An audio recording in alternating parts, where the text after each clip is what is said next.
एक अनाथ की मानसिकता को छोड़ दो।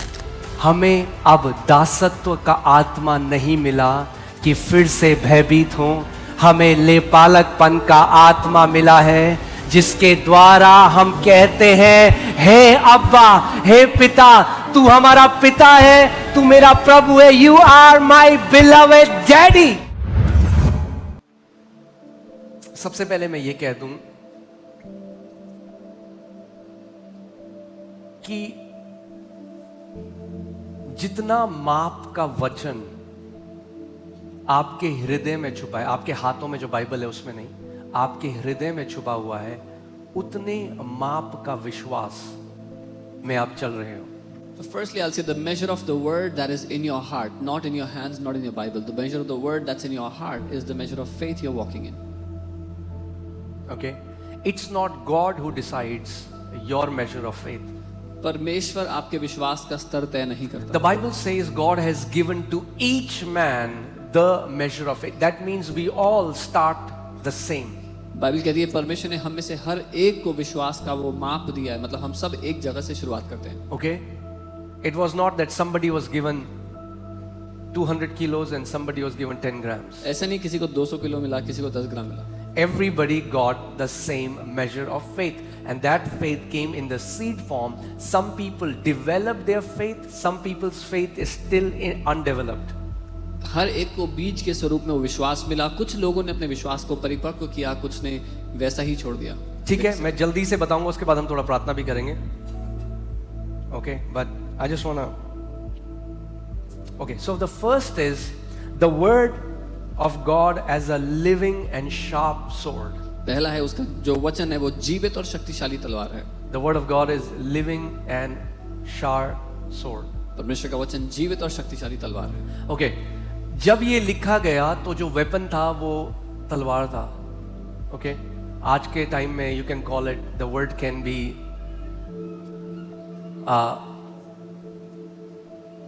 very modern ballistic missile or whatever the famous weapon is. Sword is a picture of a weapon. That means the word is a living weapon, is a living sword. परमेश्वर का वचन एक जीवित तलवार है, वो एक जीवित हथियार है।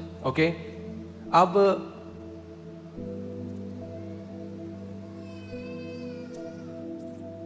पुराने समय में क्यों होती थी तलवारें लोगों के हाथों में? Why did people have swords in the olden times? हाँ, फाइट तो अभी भी होती है यहाँ पे भी, मतलब यहाँ नहीं, मतलब because olden times were times of great battles, wars were being fought. पुराने समय महान युद्ध के समय थे, बहुत युद्ध के। So जो सैनिक होते थे उनको क्या दी जाती थी? So the soldiers तलवारें दी जाती थी। तलवारें क्या था? एक वेपन था, एक हथियार था अटैक करने के लिए। A sword was a weapon given to attack. The Bible tells us that we are also in a battle. Bible हमें बताती है हम भी एक युद्ध के बीच में हैं, एक लड़ाई। और क्योंकि हम एक लड़ाई के बीच में, एक मल युद्ध के बीच में, इसीलिए हमें भी क्या दिया गया है? हथियार। और हथियार क्या है? परमेश्वर का वचन। That means if a believer doesn't know how to yield the word of God, that believer is weaponless. और वो लड़ाई के लिए ही हमें दिया गया, और अगर एक विश्वासी जिसको वचन तलवार दिया गया है, अगर उसको उठाना न सीखेगा तो वो बिना हथियार के है युद्ध में, लड़ाई में। जब मैं मसीह में आया, शुरुआत में जब मैं प्रभु में आया, मैंने प्रभु को ग्रहण किया। When I came to the Lord, I received the Lord. और जैसा मेरा बैकग्राउंड था, तो हर रात मुझे डरावने सपने आते थे, नाइटमेयर्स आते थे। Every night I would have nightmares. Every night. हर रात को।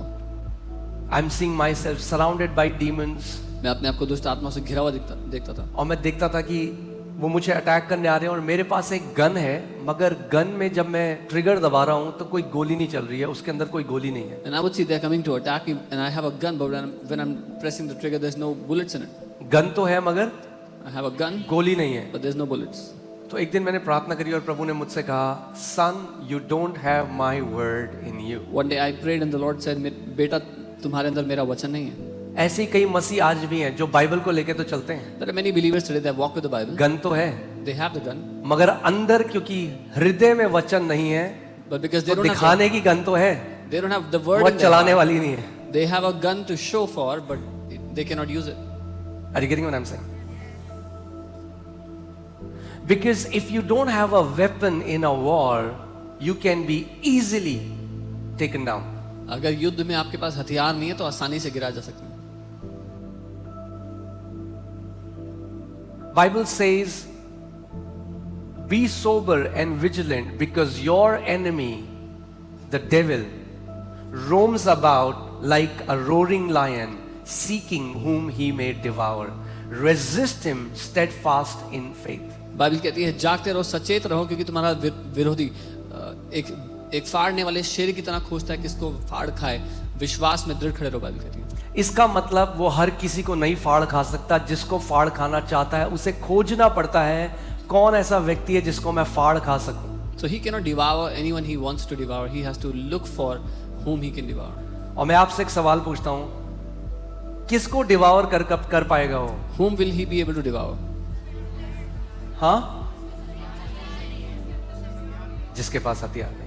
One who doesn't have a weapon. Will be an easy. वो कोई फर्क नहीं पड़ता उसे आपका नाम जॉन डेविड फर्नांडिस है, हम 16 साल से क्रिश्चियन हैं, अगर वचन नहीं है, he doesn't care what is your name. If you don't have the word, उसको परवाह नहीं आपका नाम क्या है. हम 16 जनरेशन से बिलीवर हैं, he doesn't care. 16 से हो, 26 से हो, 30 से हो, उसको फर्क वचन नहीं है अंदर, तलवार है हाथ में या नहीं है उसे पता है. पड़ता. If you have the sword or not, he knows. Okay, so let's go to Hebrews 4:12. इब्रानी 4 उसका 12. Hebrews 4:12. ठीक है. For the word of God is living and powerful. क्योंकि परमेश्वर का वचन जीवित और प्रबल है. क्या है परमेश्वर का वचन? जीवित और एक चीज जीवित, जो चीज जीवित होती है उसका क्या होता है? Something that is Let's alive. just stop here. What does it mean that the word is living? इसका क्या अर्थ है कि वचन जीवित है? जीवित आप किसको बोलते हो? Who do you call living or what do you call living?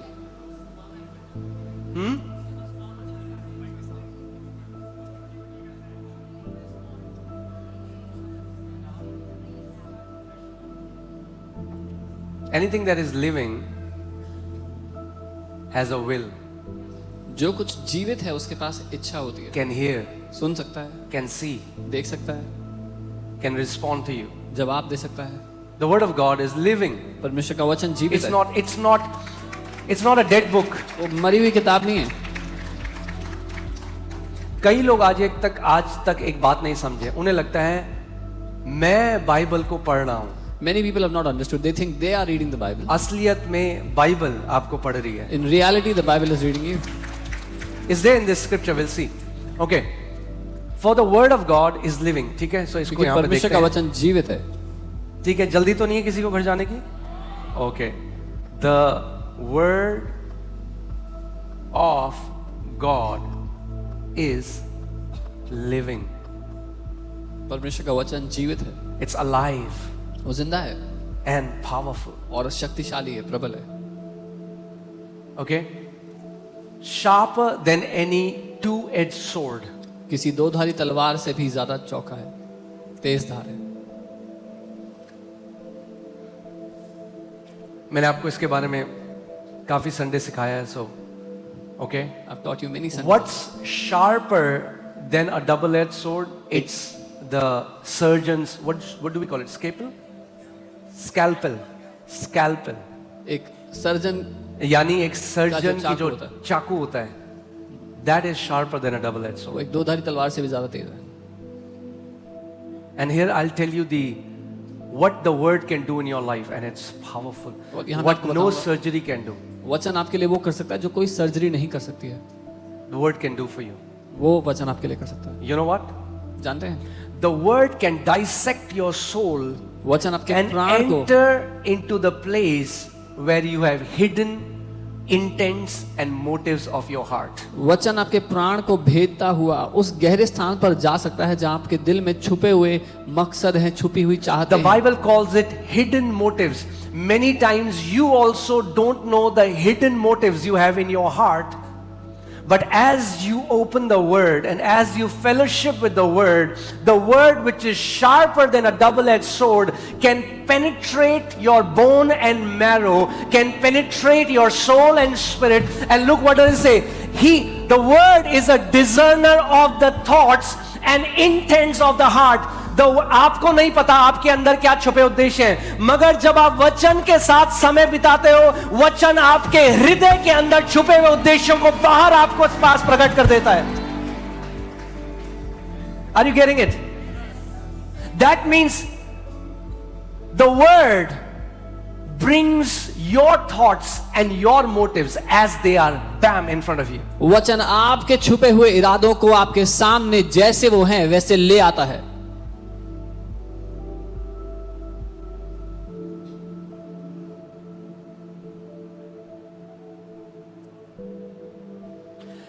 As a man thinks in his heart, not in his head, in his heart, as a man thinks in his heart, so is he. जैसा एक मनुष्य अपने हृदय में सोचता है, अपने दिमाग, अपने सर में नहीं, अपने हृदय में जैसा वो सोचता है वैसा वो है. This word heart, today the people of, people who are psychologists and people who are, they call it subconscious. आज जो साइकोलॉजिस्ट हैं वो उसको subconscious mind. That means the core of you are, core of who you are. आपके व्यक्तित्व का जो सबसे भीतरी. You are not what you consciously think. आप वो नहीं है जो आप अपनी चेतना में सोच सकते. You are, आप वो हैं, the thoughts that's going deep in your heart, in your subconscious mind. That's who you are. आप वो हैं जो विचार आपके गहरे मन में, आपके अवचेतन मन में चल रहे हैं, वो हैं आप. God is not seeing. जब एक व्यक्ति कहता है ओ यीशु तू महान, ओ हाल, anybody can sing that from their mind. कोई भी ये गा सकता है अपने दिमाग से. आज तक लोगों को समझ में नहीं आया क्यों. मैं तो कह रहा हूं यीशु के कोड़े खाने से मैं चंगा हो गया, मगर आप कहां से कह रहे हो? आप अपने चेतन मन से कह रहे हो. जब तक वो जो वचन लिखा है आपके अवचेतन मन के अंदर ना चला जाए तब तक आप विश्वास नहीं कर रहे. People say I'm saying it, but they are saying it from their brain, from their mind, but the word that until it goes into your subconscious you cannot believe. Okay? कितने लोगों ने टाइटैनिक के बारे में सुना है? How many people heard about 1912 में Titanic? एक बड़ा जहाज था टाइटैनिक, हम जानते हैं वो डूब गया था. क्यों डूबा था? क्योंकि वो एक आइसबर्ग से टकराया था. A ship that जो sank. एक बर्फ का बड़ा पहाड़ होता है समुद्र में, और वो 5% से भी कम दिखाई देता है. And these glaciers, these ice mountains, they are only visible 5%. 95% is not visible. 95% दिखाई नहीं देता ऊपर सतह. That's exactly what's happening with us. हमारे साथ भी ऐसे हो रहा है. जो हमारे विचार हैं, जो हम कंट्रोल कर रहे हैं, that's 5%. Our thoughts which we can control, वो सिर्फ 5% है. But आपके अंदर जो छुपा है, okay? Deep within you, यहाँ पे छुपे हैं आपके intents, are hidden your intents, आपके इरादे, your motives, आपके मकसद, जो कई बार आपको भी नहीं पता. which many times even you don't know. And if the intents and motives of our heart are wrong, और अगर हमारे दिल के ये इरादे और ये मकसद गलत हैं, nobody can change it कोई भी उसको बदल नहीं सकता है except the word of God. परमेश्वर के वचन को छोड़ के. Because it has the power that it can penetrate your bone and marrow, क्योंकि your उसमें- spirit and soul, and go right where your hidden intents and motives are. क्योंकि उसमें वो सामर्थ्य है कि वो आपके प्राण और आपकी आत्मा को भेदते हुए उस गहराई में जहां जा सके जहां पर वो मकसद और इरादे छुपे हैं. ठीक है अभी तक? Can I continue? ज्यादा डीप तो नहीं हो रहा है? Okay. That's why David says, test me and know me, because guess what? We don't know our heart. You don't know your heart. इसीलिए दाऊद कहता है मुझे परख और मुझे जांच, क्योंकि हम नहीं जानते अपने दिल को. मैंने तो कभी किसी का बुरा नहीं किया. Oh really? I have never done bad to anyone. Oh really? सच में.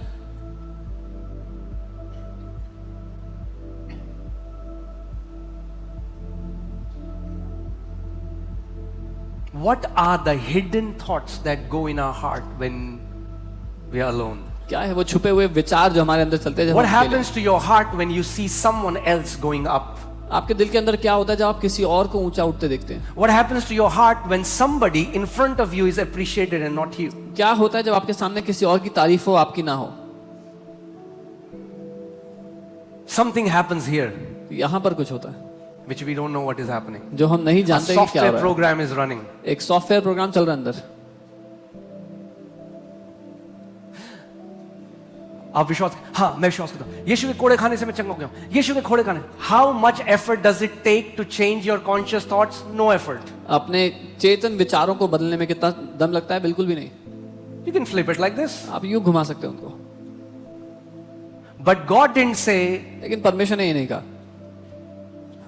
as a man thinks in his head, so is he. God said, as a man thinks in his heart. जो अपने दिमाग में सोचे वैसा ही वो व्यक्ति नहीं, उसने कहा जो अपने हृदय में जैसा सोचता है वो वैसा ही है। Man looks at the outward appearance, God looks at heart, not your head. मनुष्य बाहरी रूप देखता है लेकिन परमेश्वर दिलों को जांचता है, वो दिमाग को नहीं, दिलों की बात। God is not interested in your head, how many books have you read. परमेश्वर इस बात में रुचि नहीं रखते कि आपने कितनी किताबें पढ़ी हैं। He is not interested in your head, how many PhDs you have. उसको फर्क नहीं पड़ता कितनी PhD डिग्री आपके पास है, He wants to see your heart. वो आपके दिल को देखना चाहता है। Because your heart tells who you are. क्योंकि आपका दिल दर्शाता है कि आप कौन हो। Not your clothes, not your titles, आपके कपड़े नहीं, not how आपका you are टाइटल in नहीं, front of people, लोगों के सामने आप कैसे हो वो नहीं, but your heart. लेकिन आपका दिल। Your heart is your hidden man. आपका दिल आपका वो छुपा हुआ मनुष्य है। That's why Bible calls it the hidden man of the heart. इसीलिए बाइबल उसको वो हृदय का छुपा हुआ मनुष्य कहती है। Should we continue? So there is a level of purification that is not external, that is internal. एक शुद्धिकरण का स्तर है, एक पवित्रता का स्तर है जो बाहरी नहीं लेकिन भीतरी है। I am talking about a genuine sanctification. I'm not talking about wearing white clothes. मैं एक White clothes पहनो, पिक्चर मत देखो, गाने मत सुनो, शराब मत पियो, व्यभिचार मत करो. All that is good. But that's an external sanctification. I'm talking about the sanctification God is interested in. That's the sanctification of your intents and the very motives which motivates you to do what you do. वो पवित्रता जो परमेश्वर आपके भीतरी मनुष्यत्व में, आपके विचारों में देखना चाहता है, जिसके कारण आप प्रोत्साहित होकर करते हो जो आप करते हो, वो आपके भीतर जो होता है उसमें परमेश्वर रुचि रखता है। That's why they are called motives, because they are motivating you. इसीलिए उनको मोटिव्स कहा है अंग्रेजी में, वो आपको प्रोत्साहित करते हैं।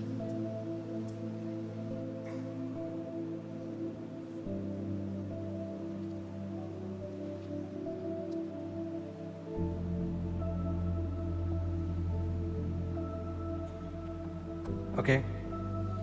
For the word of God is living and powerful and sharper than any two-edged sword, piercing. If the word of God does not pierces, it's a religious book. अगर वो वचन कहता है कि वो भेद देता है, अगर वो भेद नहीं रहा तो ये धार्मिक किताब है। वचन फिर एक धार्मिक किताब है। अगर एक व्यक्ति एक सर्जन के पास जाए, बोले तेरे पेट में अपेंडिक्स है, कहे डॉक्टर साहब सर्जरी तो कर लो, बस काटना मत बॉडी को, अंदर मत डालना चाकू, बाहर से ऐसे ऐसे लगा लो, कुछ होगा नहीं। For a surgeon to remove what is not wanted or what is harming you, a surgeon has to cut you and go inside. एक सर्जन को आपके शरीर से वो हटाने के लिए जो आपके शरीर के लिए नहीं अच्छा है, आपको नुकसान पहुंचा रहा है, उसको शरीर को काट कर भीतर जाना होगा। That's the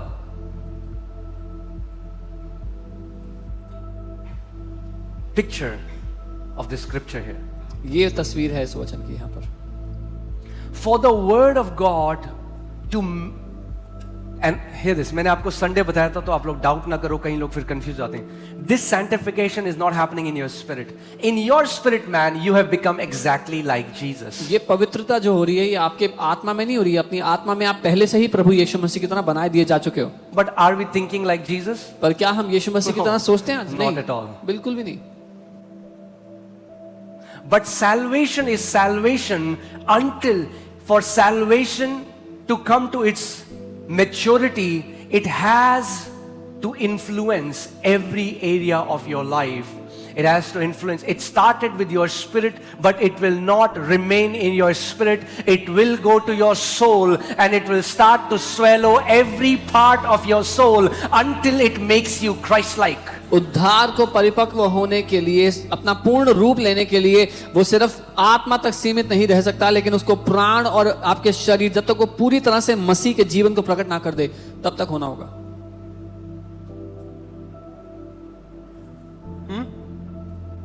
You will see. बोल दूं?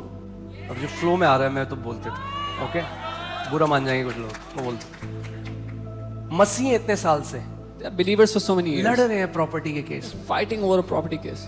मैं 10 गज नहीं दूंगा तुझे. I will not leave my 10 yards. Why? क्यों? Because their hearts are not thinking like Christ. क्योंकि उनके दिल मसीह की तरह नहीं सोचते हैं. नाम तो हो गया मसीह आखिरी में, The last मगर name is सोच अभी मसीह वाली नहीं हुई. last name is Masih, but the thinking is not.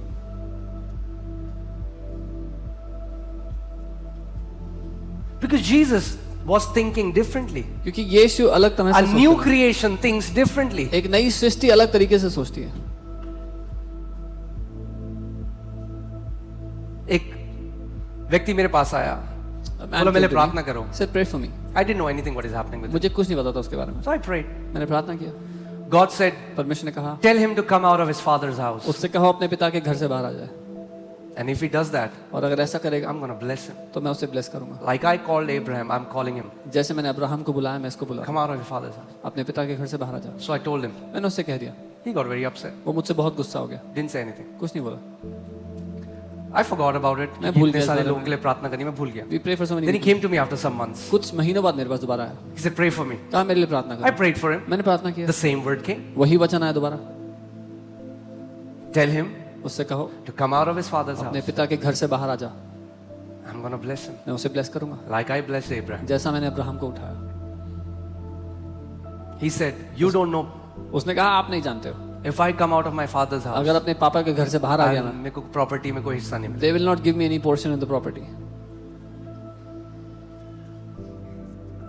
This is a carnal man thinking. ये एक दुनियावी मनुष्य सोच रहा है. अरे इब्राहिम वहां रहता Abraham would have lived there. तो 3 बेडरूम का घर मिल जाता. He might have afforded a 3-bedroom पिता house. पर विश्वास किया, He trusted जाति the father. जातियों का पिता हो गया. He trusted the Father. He became a father for nations. I don't know, maybe it is for somebody शायद किसी के लिए होगा. because the spirit still speaks. क्योंकि आत्मा आज भी बात करता है. Now he got very upset with me. वो मुझसे बहुत नाराज हो गया. He didn't do that. Sometime later, कुछ his समय dad filed a police complaint against him. उसके पापा ने उस And पे kicked police him out complaint of the किया house. और घर से निकाल दिया. He had to go out by humiliation. उसको- What if he would have obeyed God? He would have received the reward of that obedience. बेइज्जत होके उसको निकलना पड़ा. क्या हुआ होता अगर वो परमेश्वर की बात मान लेता तो उसका प्रतिफल भी पाता. Okay?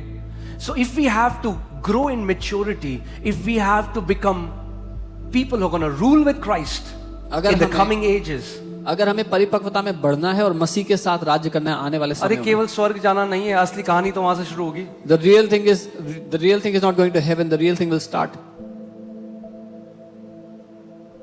पढ़ो पैराबल ध्यान से. Read the parable carefully.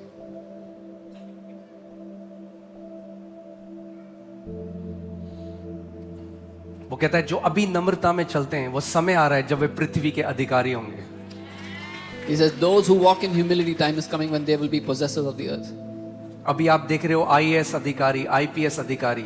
Yes, अरे जब उसका किंगडम आएगा तो उसके भी अधिकारी होंगे जो राज्य करेंगे. You see IAS, IPS, people in authority. When his kingdom comes, his people will be in authority.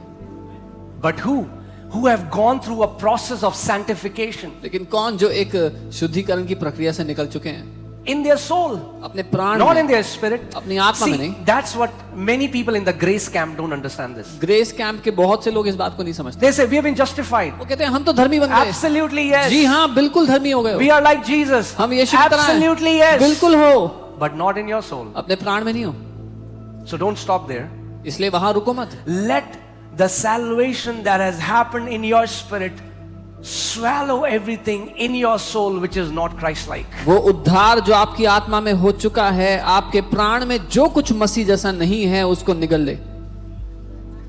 मैं बहुत ग्लोरियस सुसमाचार हम सुनेंगे, कल मैं बताऊंगा उसके बारे में, बट मैं आपको बस बता रहा हूं। The Bible says we have been justified. Do you know what is the meaning of justified? Bible कहती है हम धर्मी बना दिए गए। इसका अर्थ पता है?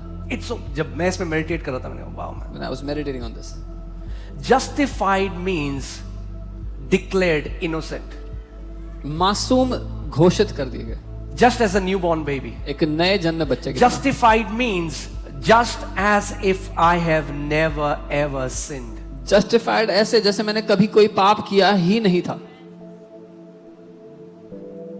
So we don't live out from our soul, not at all. हम अपने प्राण से नहीं जीते, बिल्कुल नहीं। We live from the spirit. आत्मा के द्वारा जीते हैं। We don't draw our identity from soul. अपनी पहचान हम अपने प्राण से नहीं पाते, Because if you draw your identity from soul, you are broken, you are depressed, क्योंकि अगर you अपनी are पहचान betrayed, you are hurt. अपने प्राण से लोगे तो टूटापन महसूस करोगे, धोखा खाया हुआ If you महसूस live from करोगे, your ठुकराया हुआ spirit, महसूस you are करोगे। complete, you are one with Christ, you are ruling and reigning, you are seated with Him. अगर अपनी आत्मा से जियोगे तो आप सिद्ध हो मसीह में, आप उसके साथ राज्य प्रभुता करते हो, उसके साथ एक हो चुके हो।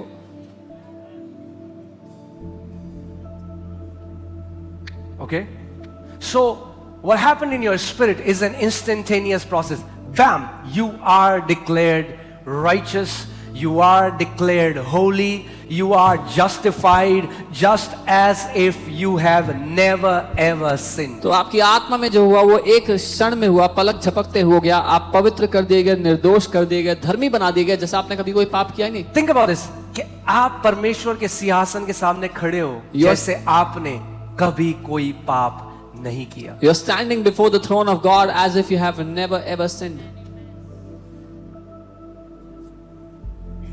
That's the identity that God looks at. ये वो That's पहचान because है। that's who you are. ये वो पहचान है जिसको परमेश्वर देखता है, क्योंकि आप वो हैं आत्मा में। But the problem is we have a soul. समस्या यहाँ पे है कि हमारे पास एक प्राण है। Seol नहीं, soul. Seol बहुत फेमस है आज। K-pop. Okay. Soul. We have a soul. हमारे पास प्राण है। और हमारे प्राण में आपकी पर्सनैलिटी है, And in our soul is our personality, आपके थॉट्स हैं, our thoughts, your intents and your motives are there. आपके मकसद और इरादे हैं। So there are so many believers, even though they are one with God in their spirit, they will always live as a captive because they have never learned how to draw the life that is in their spirit out. तो हालांकि बहुत से मसीह ऐसे हैं जो हकीकत में मसीह के साथ एक हो चुके हैं, लेकिन वो अपने प्राण में उन विचारों के बंधी बन करके जिएंगे, क्योंकि कभी नहीं सीखा मसीह के जीवन को कैसे अपने जीवन में लेके आना है।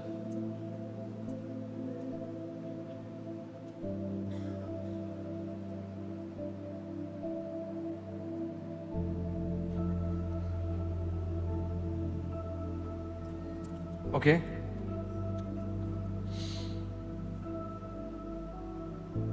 The Bible says in the book of Revelation, he who overcomes will be given the power to rule over nations.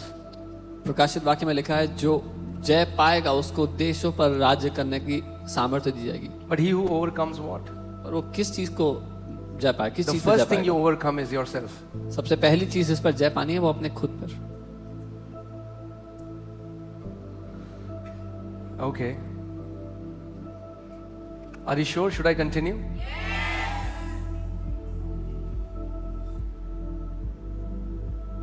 Because in the spirit, the capacity to receive is going down.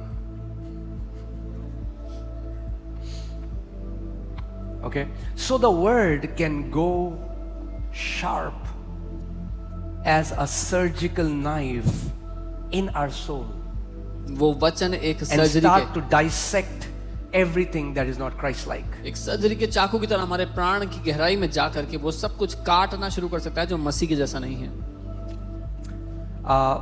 बहुत पहले मोती नगर में I had taught about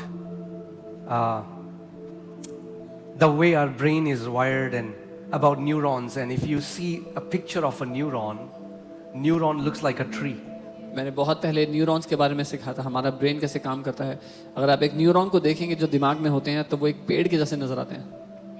And when new thought patterns are created, new neurons are created and they connect. और जब नए विचार बनते हैं हमारे अंदर तो वो जुड़ जाते हैं आपस में neurons. There are many ungodly thought patterns still in us that are making us to act in a certain way that is so un-Christ-like. और कई ऐसे गैर ईश्वरीय विचारधाराएं आज भी हमारे अंदर हैं जिनके कारण हम मसीह के विपरीत व्यवहार करते हैं। And the word of God goes in like that surgical knife and starts to cut out those thoughts and intentions and remove it out of your life. और परमेश्वर का वचन गहराई में जा करके उन विचारधाराओं को काटना शुरू करता है, उसके पीछे छुपे हुए मकसदों को काटना शुरू करता है आपके जीवन से। So hear this. सुनिए, When you fellowship with the Bible, I'll not just say read the Bible, but I'll say when you fellowship with the Bible, you are not gaining knowledge, but you are going in for a surgery. जब आप Bible के साथ संगति कर रहे हैं, मैं नहीं कहूँगा बाइबल पढ़ रहे हैं, जब आप बाइबल के साथ संगति कर रहे हैं तो आप सर्जरी के लिए जा रहे हैं। Because you are allowing the word to go in you, but for that the word has to enter in you. क्योंकि आप वचन को अपने भीतर जाने दे रहे हो, लेकिन उसके लिए वचन को आपके भीतर जाना जरूरी है। Amen. All right, अभी पहला है, जल्दी फिनिश करते हैं, फिर हम प्रार्थना भी करेंगे। The word of God, starting में क्या लिखा है? The word of God, the word of God, और लास्ट में क्या लिखा है? The word of God is a discerner of thoughts. परमेश्वर का वचन मन की भावनाओं और विचारों को जांचता है, विचारों को और मकसदों को। So the word is discerning my thoughts. जो वचन है वो मेरे विचारों को परख रहा है। यानी मैं वचन नहीं पढ़ रहा, वचन मुझे पढ़ रहा है। So I'm not reading the word is reading me. And can you put that scripture? Jesus said, Father, you have hidden these things from the wise and prudent, but you have revealed them to babes, for so it pleased you. यीशु ने कहा कि पिता, तूने बुद्धिमान और ज्ञानवानों से इन बातों को छुपा रखा है और बच्चों पर इनको प्रकट किया है, क्योंकि इसी में तुझे आनंद मिला। Okay. All right. So it is Matthew 11:25. यहां पे देखो क्या लिखा है। And at that time Jesus answered and said, I thank you, Father, Lord of heaven and earth, that you have hidden these things. You have hidden these things from the wise and prudent and have revealed them to. जब मैं I am a PhD, मेरे जैसा बुद्धिमान व्यक्ति तो कोई है ही नहीं। क्या है ये बाइबल? 2 दिन में पढ़ डालूंगा मैं। When I go to the word with my tags and pride of that I am a very wise man or I am very knowledgeable, the Father hides things from the wise and prudent. But if I go to the word, Lord, I come to you as a little child, bam, the revelations of the word open, and God says, I will reveal my revelation truths to him because he is humble in heart and he comes to me like a little child. जब हम वचन के सामने बहुत ज्ञान लेकर के, घमंड लेकर के जाते हैं तो परमेश्वर पिता की ओर से वो वचन का जो प्रकाशन है बंद हो जाता है, लेकिन एक छोटे बच्चे की तरह उसके सामने जाते हैं, कहते हैं पिता मुझे अपना वचन सिखा। तो क्योंकि उसने ये बातें बच्चों पर प्रकट की हैं, वो वचन का भेद हमारे लिए खोल देता है। That's why those who say, I am very intellectual, जो कहते हैं मैं बहुत ही दिमाग वाला हूं, बहुत ज्ञानी हूं,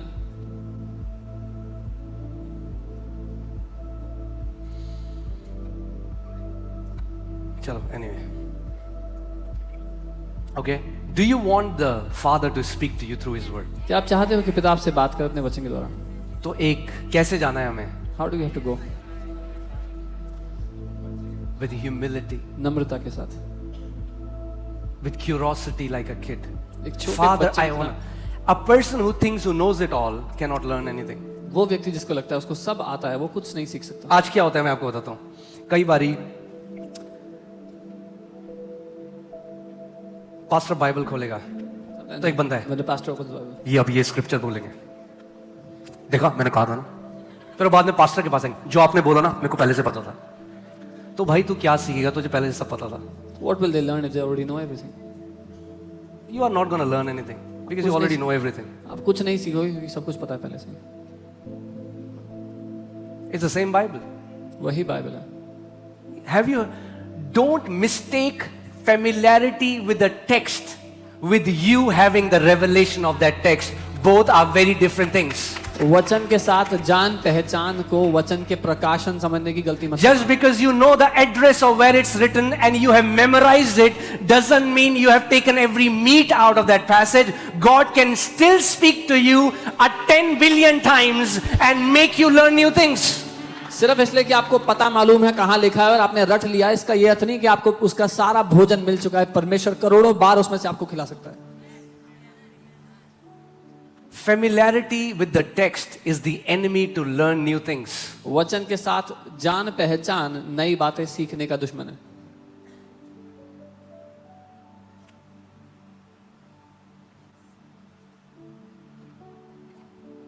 Amen?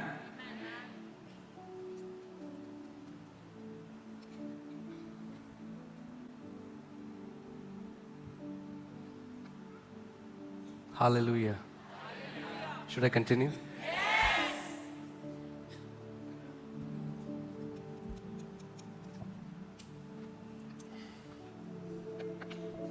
Second point. Okay? The second nature of the word. The word is our daily bread. वचन हमारी रोज की रोटी है।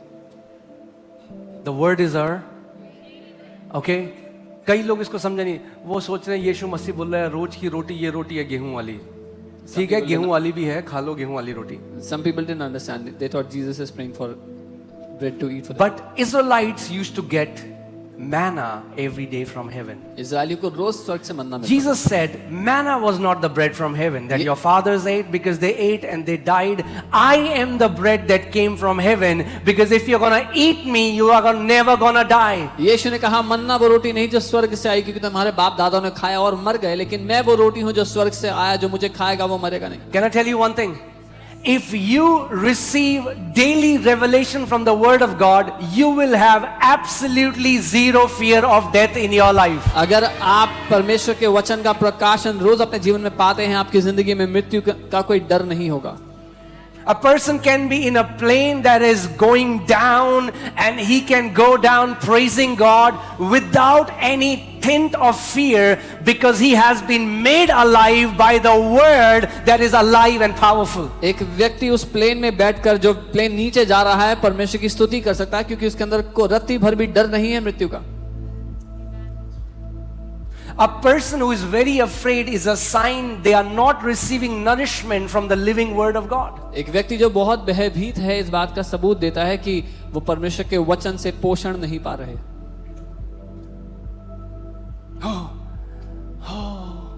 अपोस्टल जी हम फ्लाइट में नहीं बैठते, हमें बहुत डर लगता है अगर हम मर गए। अरे तो क्या हो गया, मर गए तो मर जाओ, यीशु के पास ही तो जा रहे हो, डर किस चीज का है? Oh, we don't travel in a flight. What if we die? If you die, you go to Jesus. Why are you afraid? Huh? I'm not saying you're going to die. Please understand my मैं नहीं heart. कर आप मरोगे। The sting of the death has been taken away from a believer. मृत्यु का डंक एक विश्वासी से हटाया जा चुका है। Sting. The Paul says, "Oh death, where is your sting?" जब एक मधुमक्खी काटती है क्या होता है? Sting. अब सोचो उससे स्टिंग ही निकाल दिया। अगर एक सांप के दांत ही तोड़ काट दिए, अब वो आपको मुलायम मुलायम लग रहा है। अब स्टिंग नहीं रहा। If there is no sting, There was a man of God, and again I don't want to make my doctrine from this, but it aligns with the scripture. That's why I'm telling you. जब पौलुस, प्रभु ने उसको दिखाया, मैं तेरे को दिखाता हूं पौलुस को मैं घर कैसे बुलाया, तो उन्होंने पौलुस का they beheaded him, तो गर्दन वहां पे रखी, and Paul began to pray, and Paul said, Jesus, into your hands I commit my spirit. और देखा जीसस आगे आ गया, उन्होंने कहा पॉल कम आउट, और देखा पॉल की स्पिरिट यीशु के साथ खड़ी है, उन्होंने डेड बॉडी की गर्दन काटी खटक। There was no sting of death. मृत्यु का डंक नहीं है। To his people, उसके लोगों के लिए God pulls their spirit man out of their body before death can sting them. परमेश्वर उनके लोगों, अपने लोगों की आत्मा को ले लेता है इससे पहले कि मृत्यु उनको डंक मार सकती है। There is no sting of death. मृत्यु का डंक नहीं है।